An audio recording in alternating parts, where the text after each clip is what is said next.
Shalom saudara, apa kabar? Siap diberkati, amin. Luar biasa. Kembali kita akan diberkati dan saya masih ada di Surabaya. Saudara bisa lihat sendiri, luar biasa. Setiap hari berenang. Yes, luar biasa. Cuacanya juga tidak terlalu panas. Diberkati luar biasa. Saudara siap diberkati? Dengan kepala kita berdoa. Kembali kesempatan hari ini Tuhan, kembali kami boleh diberkati dengan berkat firman-Mu. Kami butuh firman-Mu berbicara kepada setiap kami dimanapun kami berada, dimanapun jemaat-Mu berada Tuhan. Saat mereka mendengar firman Tuhan, mereka percaya mereka diberkati. Yang lemah dikuatkan, yang terikat dilepaskan, yang sakit disembuhkan. Sampaikan isi hati-Mu, dalam nama Yesus kami siapkan hati kami. Semua yang siap diberkati sama-sama katakan, amin. Mari buka bersama dengan saya firman Tuhan ambil dari Kejadian 37. Kejadian 37 ayat 1 sampai dengan 4. Luar biasa. Ini ayat sangat memberkati sekali. Kejadian 37 ayat 1 sampai dengan 4. Adapun Yakub, ia diam di negeri perumpamaan ayahnya, yakni di tanah Kanaan. Inilah riwayat keturunan Yakub. Tak kala berumur 17 tahun, jadi masih muda, biasa mengembalakan kambing domba bersama dengan saudara-saudaranya, anak-anak Bilha dan Silpa, kedua istri ayahnya, dan Yusuf menyampaikan kepada ayahnya kabar tentang kejahatan saudara-saudaranya. Israel lebih mengasihi Yusuf dari semua anak-anak yang lain, sebab Yusuf itulah anak yang lahir pada masa tuanya, dan ia menyuruh membuat jubah yang maha indah bagi dia. Setelah dilihat oleh saudara-saudaranya bahwa ayahnya lebih mengasihi Yusuf dari semua saudaranya, maka bencilah mereka itu kepadanya dan tidak mau menyapanya dengan ramah. Haleluya. Hari ini kita berbicara dengan satu topik dari Yusuf. Saudara, kita tahu siapa Yusuf. Yang luar biasa di sini yang menjadi pertanyaan buat setiap kita adalah, kenapa kok Yusuf yang disayangi? Kenapa kok Yusuf kok spesial? Kenapa tidak dipilih yang lain? Saudaranya kan banyak di sana. Kenapa Yusuf? Apakah karena Yusuf lahir dari masa tuanya dia, saat dia sudah tua lahir Yusuf, maka Yusuf lebih dikasih daripada mereka? Atau karena Yusuf lahir dari istri yang dia sukai, yang dia cintai, dan yang lain dia tidak cintai? Apakah seperti itu? Saudara, kalau seperti itu kemudian dia lebih disayang daripada yang lain, oke, itu manusia. Tetapi yang luar biasanya adalah kok Tuhan pun ikut-ikutan. Tuhan memakai Yusuf, bernubuat kepada Yusuf. Yusuf akan dipakai oleh Tuhan dengan mimpi daripada Yusuf bahwa ada berkas-berkas, dan berkas daripada saudara-saudara nyembah kepada berkasnya dia. Artinya apa? Dia akan jadi orang baik, dia akan jadi orang besar, dia akan menjadi seorang pemimpin. Dan bukan sekali saja mimpinya, dan bukan hanya saudara-saudaranya saja menyembah kepada dia. Matahari, bulan, dan bintang menyembah kepada bintangnya dia. Artinya apa? Artinya kalau sampai ada orang tua bisa juga nyembah kepada dia, anak-anak saudara-saudaranya juga nyembah kepada dia. Artinya benar-benar dia bukan di antara saudara-saudara, tetapi orang tuanya pun ikut menyembah. Artinya bahwa ini benar-benar luar biasa. Saudara, kalau saja kita tidak mengerti, kita akan berkata Tuhan itu pilih kasih. Kenapa Tuhan memilih dengan cara seperti itu? Kadang-kadang kita tidak mengerti, tetapi percayalah, Tuhan sudah melihat ini jiwa pemimpin daripada Yusuf ada di sana. Ya, dari sebelum dia jadi apa-apa, Tuhan sudah melihat ujungnya seperti apa, akan jadi seperti apa. Dia sudah lihat. Karena kita lihat, tidak semua apa yang bisa dilihat oleh mata itu yang dilihat oleh Tuhan. Tuhan tidak melihat apa yang kelihatan. Tuhan melihat apa yang tidak dilihat oleh manusia. Kita lihat contohnya satu lagi. 1 Samuel 3. 1 Samuel 3 ayat 19. 1 Samuel 3. Kita baca 1 Samuel 3. Firmannya dari 19 sampai dengan 20. Dan Samuel makin besar dan Tuhan menyertai dia dan tidak ada satupun dari firman-Nya itu yang dibiarkannya gugur. Maka tahulah seluruh Israel dari dan sampai Betsheba bahwa kepada Samuel telah dipercayakan jabatan Nabi Tuhan. Nah, ini lagi luar biasa saudara. Kenapa Samuel yang dipilih oleh Tuhan? Padahal Imam Eli punya anak Hofni dan Pinehas. Imam Eli punya anak Hofni dan Pinehas. Harusnya jabatan imam itu turun kepada Hofni dan Pinehas. Kalau menurut pikiran kita. Karena apa? Anak nabi, anak imam. Itu dia. Tapi kenyataannya kok Samuel yang dipilih. Dan Samuel yang berkenan di hadapan Allah. Siapa Samuel? Samuel di hadapan Imam Eli. Dia tuh anak titipan. Kenapa dia yang dipilih? Itulah, kita tidak pernah mengerti. Kita tidak pernah mengerti dan tahu kenapa jalan pikiran seperti apa. Tapi Tuhan tahu dengan jelas. Tuhan tahu apa yang dia ingin. Tuhan memilih apa yang cocok buat dia dan berkenan di hadapan dan orang ini kira-kira bisa bertanggung jawab. Saudara, contoh lagi. Saudara mungkin ingat antara Saul dengan Daud. Kenapa Tuhan lebih mengasihi Daud, lebih suka kepada Daud daripada kepada Saul? Bahkan Tuhan menolak Saul dan berkata, aku sudah memilih orang yang berkenan di hadapanku, the man after my own heart. Orang yang berkenan di hadapanku, belum berbuat apa-apa, tapi Tuhan sudah memuji orang yang berkenan di hadapanku. Siapa? Daud. Kalau secara logika kita sekarang, secara kenyataan kita melihat, Saul itu lebih bagus daripada Daud. Saul tidak pernah membunuh untuk kepentingan diri sendiri. Tapi Daud, dia berzina. Saul tidak. Daud membunuh hanya untuk merebut hak orang lain. Saul tidak.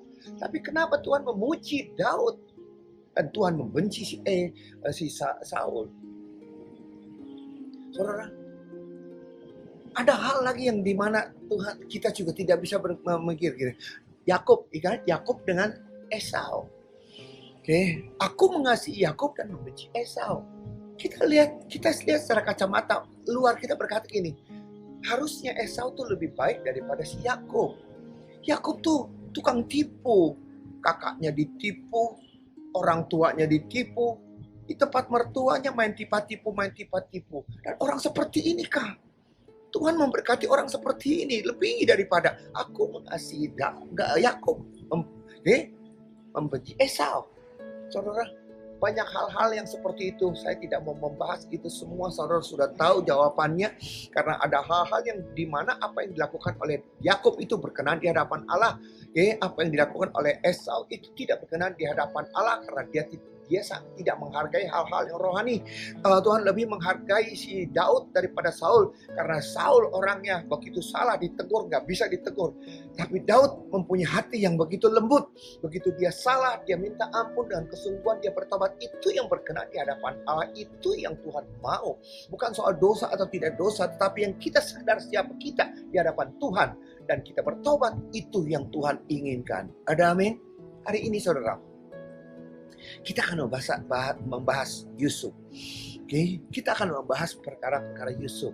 Kenapa kok dia yang dipilih? Tuhan melihat bahwa ini orang mempunyai jiwa pemimpin. Ada amin saudara? Orang kan berkata, di mana kita bisa tahu, di mana kita bisa melihat kepemimpinan seperti apa daripada si Daud, daripada si Yusuf. Kita lihat kejadian 39. Perhatikan saudara, ayat 1, ayat 2, 3 dan 4, 5 dan 6. Ini proses di mana kita melihat kepemimpinan dari daripada si Yusuf. 1. Adapun Yusuf telah dibawa ke Mesir dan Potifar seorang Mesir, pegawai istana Firaun, kepala pegawai raja, membeli dia dari tangan orang Ismail yang telah membawa dia ke situ. Lihat, dia jadi budak. Dia dijual oleh saudara-saudaranya. Kalau saudara dalam keadaan seperti itu, apa yang ada dalam diri saudara? Kebencian, kepahitan. Saudara bisa berkata tega-teganya, kita kan satu darah, kita kan satu bapak, kita kan satu keluarga. Kenapa engkau menjual aku, membuat aku jadi budak tidak ada lagi kebebasan. Aku sudah dijual, aku jadi budak. Itu seperti apa? Kita mengertilah keadaan seperti apa yang dialami oleh Yusuf. Oke, lihat endingnya. Yang kita lihat endingnya adalah Yusuf jadi orang kedua daripada majikannya Potifar. Potifar orang ke-1, dia jadi orang kedua. Dia menjadi orang ke-1 di antara semua budak-budaknya, jiwa pemimpin. Saudara, untuk mencapai puncak prestasi seperti itu tidak dengan sendirinya dikasih, tuh kamu jadi budak teladan, kamu jadi seperti ini. No, saudara. Segala sesuatu mengalami proses. Dia bisa menjadi pemimpin atas budak-budak. Jadi predikat budak teladan. Bukan semata-mata dia dikasih seperti itu. Tetapi perjalanannya. Kita lihat ayat kedua. Perjalanan prestasinya. Kita lihat ayat kedua. Terus Kejadian 39 ayat 2. Tetapi Tuhan menyertai Yusuf sehingga ia menjadi seorang yang selalu berhasil dalam pekerjaannya. Maka tinggallah ia di rumah tuannya orang Mesir. Maka tinggallah ia di rumah tuannya orang Mesir itu. Jadi sebelum dia tinggal di rumah tuannya, dia tinggal di mana? Sebelum dia tinggal di rumah tuannya, dia tinggal di mana? Dia tinggal bersama dengan budak-budak yang lain. Dia baru datang berkumpul bersama dengan budak-budak yang lain. Potifar pun tidak pernah bisa melihat siapa dia. Apa prestasinya? Apa hebatnya orang itu? Karena tidak ada kepentingan dan waktu untuk interogasi satu demi satu. Siapa kamu, latar belakang kamu, kenapa kamu. Saudara, itu terlalu rendah. Itu budak pada harganya sudah dibeli. Selesai. Saudara bayangkan, di tengah budak-budak seperti itu, dia bisa berprestasi. Sehingga Potifar bisa melihat ini gua perlu, ini hebat, ini bagus. Stop, saudara sampai sini. Coba kita lihat dengar. Kadangkala waktu kita mengalami namanya difitnah, namanya ditipu, kita waktu mengalami kegagalan oleh karena kita ditipu, apalagi saudara sendiri yang nipu dan jual, bayangkan hati panasnya seperti apa. Bayangkan hati ini begitu panasnya seperti itu, marahnya seperti itu. Karena apa? Karena dia sadar dia tidak salah, dia sadar dia tidak jahat, dia sadar dia tidak melakukan hal-hal yang tidak baik. Tapi dalam keadaan seperti itu, yang luar biasa daripada Yusuf, dia menerima keadaan apa adanya. Ya sudah, sekarang, yang kemarin sudah. Ini yang luar biasa, saudara. Sebenarnya ya, kebahagiaan itu begitu dekat, kebahagiaan itu begitu mudah. Katakan amin. Saudara jangan berkata, aku akan bahagia kalau aku punya mobil, aku akan bahagia kalau punya duit, punya rumah, punya ini. Maaf saudara, kebahagiaan tidak ditentukan kalau kita punya. Kebahagiaan ditentukan apa yang kita punya hari ini. Kita bisa menikmati kebahagiaan sekarang tanpa harus menunggu dapat berkat dulu, tanpa harus menunggu punya rumah dulu, tanpa harus menunggu punya uang dulu. Saudara, kita bisa menikmati kebahagiaan itu. Terima apa adanya. Ucap syukur dengan apa yang ada di dalam tangan kita. Jangan menginginkan sesuatu yang tidak kita punya. Tapi ucap syukur dengan apa yang sudah ada di dalam tangan kita. Kalau Tuhan memberkati kita seperti ini, ya udah haleluya. Tidak perlu ngiri dengan orang-orang yang punya lebih daripada kita. Kebahagiaan tidak tergantung daripada apa yang tidak kelihatan. Kebahagiaan tergantung dari sikap kita menghargai apa yang kita miliki hari ini. Kalau kita hari ini hanya punya rumah sepetak seperti ini, ucap syukur kita tidak kehujanan. Saudara, kalau saudara punya hari ini ngekos, saudara jangan ngiri kapan saya punya rumah. Saudara bisa menikmati kebahagiaan itu dan mengucap syukur karena berkata, terima kasih aku masih punya kesanggupan untuk ngekos. Saudara bisa berbahagia di tempat kos. Saudara bisa berbahagia di tempat kontrakan. Saudara bisa berbahagia di dalam rumah yang kecil. Saudara bisa berbahagia di rumah yang besar. Tapi saudara bisa berbahagia itu bukan berdasarkan apa yang kita tidak punya, tetapi apa yang kita punya. Saudara bisa menikmati hidup. Yusuf dalam keadaan sebagai budak, dia melakukan pekerjaan yang baik sehingga dia bisa berprestasi. Dengan prestasi yang seperti itu, Potifar melihat dan dia diangkat, tinggal di rumahnya sekarang di tempat tinggalnya Potifar. Naik tingkat dia di sana. Sesudah dia naik tingkat di sana, kita lihat ayat 3 dan 4. Saudara, inilah prosesnya. Kejadian 39 ayat 3 dan 4. Tadi kan tinggallah ia di rumah tuannya, kan? Dari umum sekarang tinggal di rumah tuannya. 3 dan 4. Setelah dilihat oleh tuannya bahwa Yusuf disertai Tuhan dan bahwa Tuhan membuat berhasil segala sesuatu yang dikerjakan, begitu si Potifar melihat prestasi dengan jelas karena sudah di rumahnya dia, maka Yusuf mendapat kasih tuannya dan dia boleh melayani dia. Kepada Yusuf diberikannya kuasa atas rumahnya dan segala miliknya diserahkannya kepada kuasa Yusuf. Lihat, luar biasa. Saudara, sesudah dia dipisahkan, dia ada di dalam rumah, prestasinya luar biasa, Tuhan menyertai dia. Dia naik tingkat lagi. Baru, saudara, Yusuf dari umum ke rumah. 3-4. Naik tingkat lagi.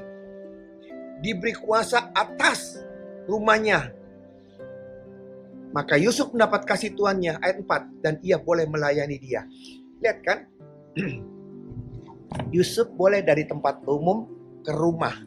Di rumah belum tentu dia melayani Potifar. Itu yang kedua. Sekarang yang ketiga, di rumah begitu berprestasi, naik tingkat lagi. Di rumah ini kamu melayani Potifar pribadi. Itu udah naik tingkat lagi. Semuanya diserahkan kepada Yusuf. Saudara, inilah proses dan proses-proses. Dan bukan sampai situ saja. Saudara, kita lihat ayat 5 dan 6. 5 dan 6, proses lebih tinggi lagi. 39, 5 dan 6. Sejak ia memberikan kuasa dalam rumahnya dan atas segala miliknya kepada Yusuf, Tuhan memberkati rumah Yusuf karena Yusuf, sehingga berkat Tuhan ada atas segala miliknya Tuhan yang maupun di ladang. Segala miliknya diserahkan kepada kekuasaan Yusuf, dan dengan bantuan Yusuf ia tidak usah lagi mengatur apa-apapun selain daripada makanannya sendiri. Luar biasa, saudara. Ini sudah dari yang umum, udah sedikit lebih private, sekarang pribadi. Inilah dia. Bagaimana dia bisa sampai ke sana, saudara? Dia melalui proses. Di atas Potifar, dia orang kedua. Posisi dia orang kedua daripada Potifar, tapi dia orang pertama daripada seluruh budak. Dan seluruh orang yang ada di sana, itulah luar biasa. Jiwa kepemimpinan daripada si Yusuf itu luar biasa. Dan di situ, dari awal sampai dia prestasi seperti itu, saudara, tidak ada satu ayat pun yang berkata di sana untuk dia ngadu, berkeluh kesah, mengungkapkan rasa pahitnya, penasarannya, dendamnya, kebenciannya kepada saudara-saudaranya. Dia tidak pernah ungkapkan itu. Tidak ada sedikit pun. Inilah yang luar biasa. Saudara, nerima kenyataan. Percayalah. Tuhan tahu apa yang kita alami. Tuhan tidak pernah terlambat. Memang sepertinya dia lambat, tetapi tidak pernah terlambat. Tepat pada waktunya dia pasti memberkati kita. Ada amin? Oleh karena itu, saudara, kita lihat jenjang karir daripada si Yusuf. Oleh karena itu, dia dengan sadar, dia keluarkan semua dedikasinya. Bukan kebencian, kepahitan.